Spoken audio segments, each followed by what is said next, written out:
Speaker.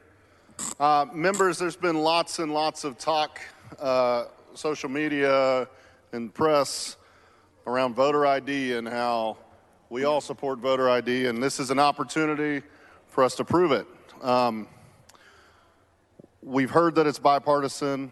This amendment simply allows college student IDs, IDs issued by a state agency, and tribal IDs or documents to be added to the list of approved IDs under the voter ID rules. So this is something that many states do. I've heard y'all talk about your support of voter ID, and so this will help us continue to grow that program of what's approved in this state. So I hope you'll join me in voting for it. And Mr. Speaker, I move adoption. Chair recognizes Mr. Murr to speak against the amendment. Thank you, Mr. Speaker. Representative Busey certainly rolls up his sleeves and works on policy, and I respect the efforts that he tries to bring to the table when we have discussions about making sure that folks have the opportunity to vote. Again, I go back to the concepts that are in the bill before you. They include providing the identical requirements that we have for in-person voting for our ballot by mail. That's where we are. They don't necessarily look to expand the list, and so I'm certainly opposed to the amendment. Thank you. Chair recognizes Mr. Busey to close on the amendment. Members, Mr. Speaker, Mrs. Weiner, for what purpose? will the gentleman yield for a question? Will the gentleman yield? yes, I do. The gentleman yields for questions. Representative Busey, do we currently accept any forms of federal identification for voting in Texas? Yes, you can use your passport. Yes. Can you think of a good reason why we allow folks to use their passport or their military identification and not their tribal ID? No, I can't think of a reason why we wouldn't accept any of these IDs, which are done through trusted, outlets. These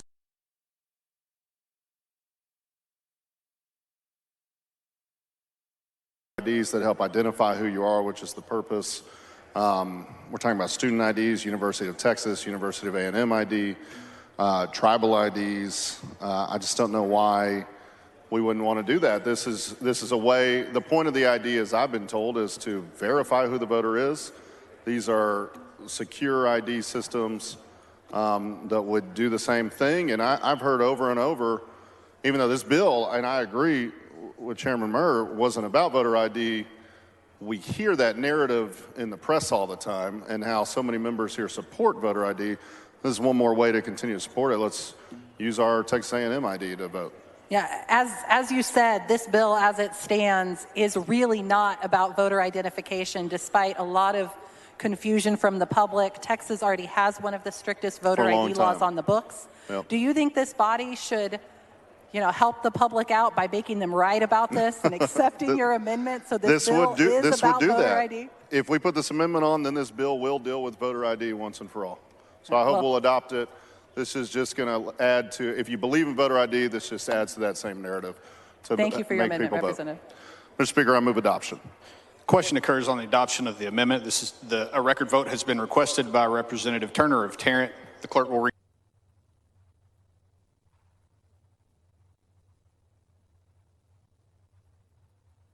The following amendment, the clerk will read the amendment. Amendment by Busey. The chair recognizes Mr. Busey to explain the amendment.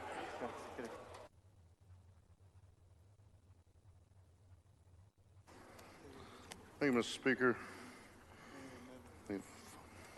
I have many amendments today.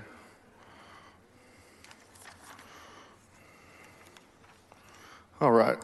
Mr. Speaker, members, this amendment simply would add a section of the election code that clarifies once and for all that a provision of this code may not be interpreted to prohibit or limit the right of a qualified individual with a disability from requesting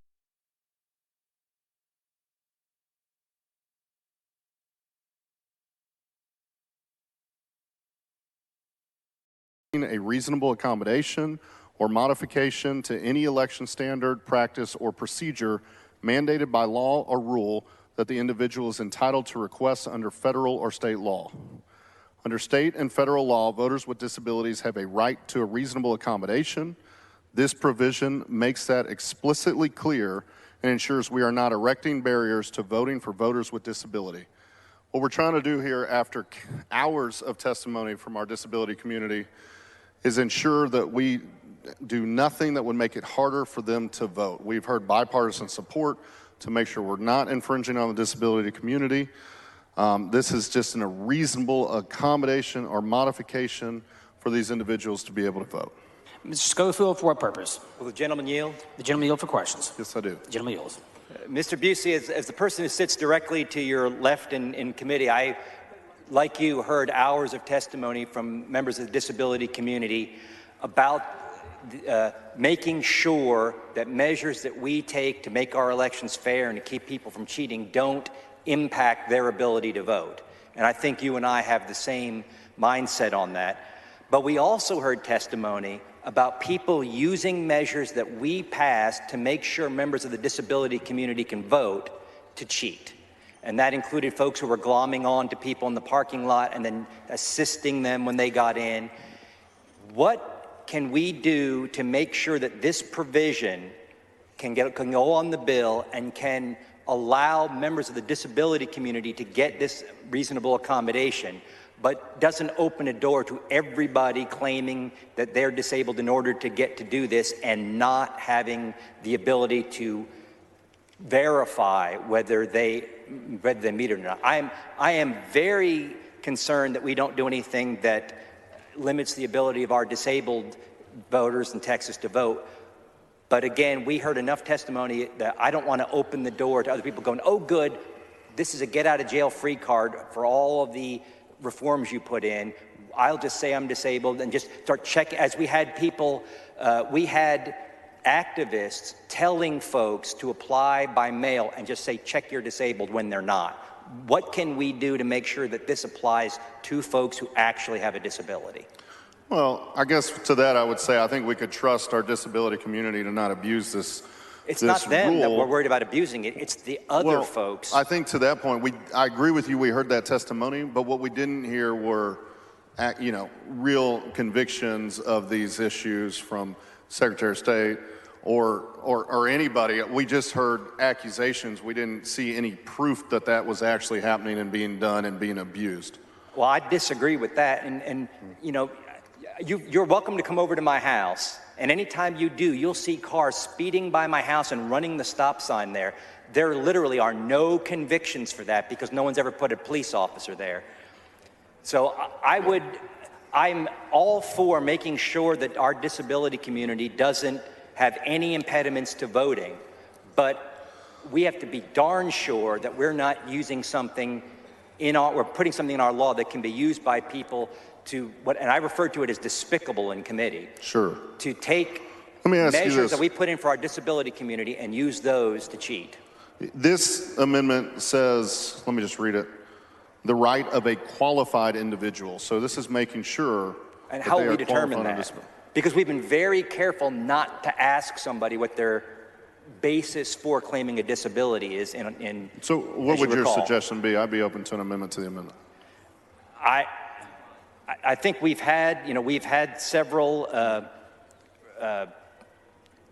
debates about this during the regular session, and if we can come up with something, and if Chase Bearden and some of those folks can come up with something that we know their people will be able to use, but not everybody can just blanket claim it and get around the law.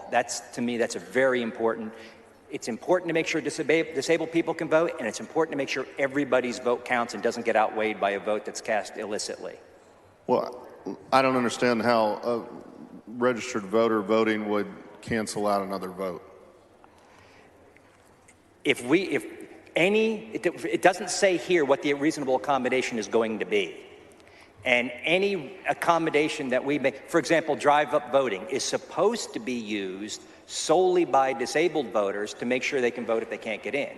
This cycle, we saw it used, particularly in Harris County, where a car with 4 people would drive up. There's one voter. You hand the machine to the voter, and other people are voting it. And by the way, when it was said earlier there was no evidence of that, there was affidavits sworn under threat of perjury. So I don't think I said evidence. I think I said found guilty of that. it was said earlier, but Anyway, to me, it's just an important thing that we need to keep in mind. And if this goes on, when we're dealing with the Senate, we need to make sure that we have some method of confirming that the person who is getting the reasonable accommodation is entitled to it by virtue of necessity.